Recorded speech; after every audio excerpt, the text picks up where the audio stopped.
like to hear just a little bit more about your early years. We started before and might have got interrupted slightly. You were talking about where you were born and your your journey to California.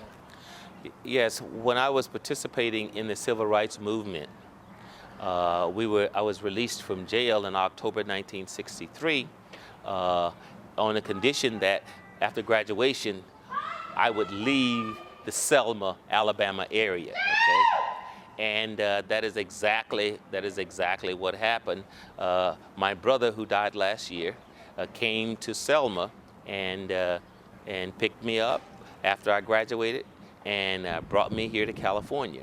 And I thought that I was going to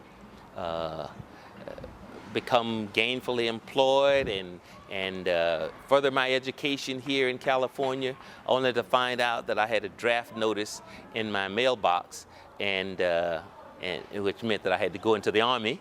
My father before me was a soldier, and when my country calls, I'm a loyal, patriotic American. I am an American who happens to be black. I'm not an African American. I'm an American who happens to be black, and proud of that. But I was proud to go in and serve 2 years in the Army and 1 year in Vietnam.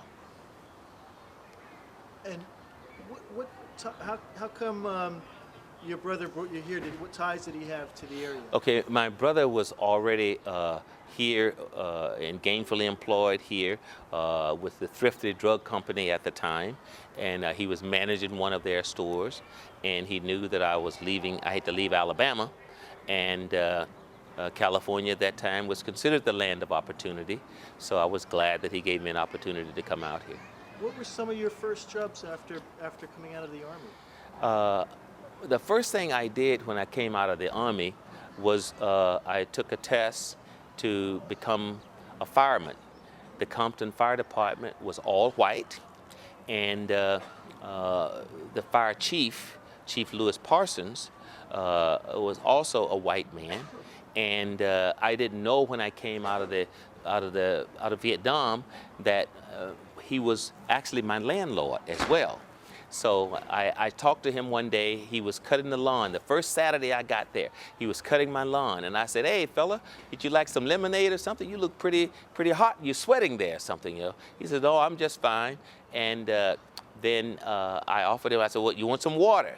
Well, little did I know that my pastor of my church, who was also a white man, Pastor Isbell, who had ministered to me when I was in Vietnam, he told me, "We need somebody to integrate the fire department, and we believe that you can do that, Saul, because you know I didn't have a chip on my shoulder, I didn't have a hatred bone in my body, and they wanted somebody who was going to do well in that environment that had been previously all white." So I took the test, and when I went for my interview, the guy looked very familiar who was sitting there. And it turns out that that's the guy that I had offered a drink of water to, who was cutting my lawn. So needless to say, he hired me, and the rest is history. I integrated the Compton Fire Department in 1967. How long did you stay with the department? I stayed with the department for almost 3 years. I wanted to go back to school, and because of the shifts that the firefighters worked, it was difficult for me to go back to school and to be a firefighter with all of the changing shifts. So what happened was I recruited other African Americans and Latinos to the fire department and helped them to study for the test and showed them how I passed it and so forth. So after I got a sufficient number of minorities onto the fire department, then I left the Compton Fire Department and went to the Compton Police Department, and that gave me an opportunity to go back to school. What brought you into the law enforcement aspect?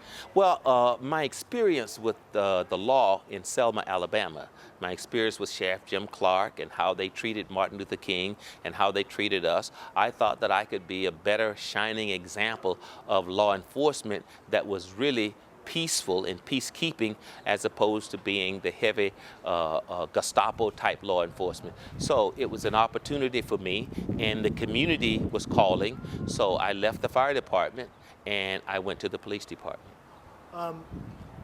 Can you talk about, at the time, what the strategies for policing the city were?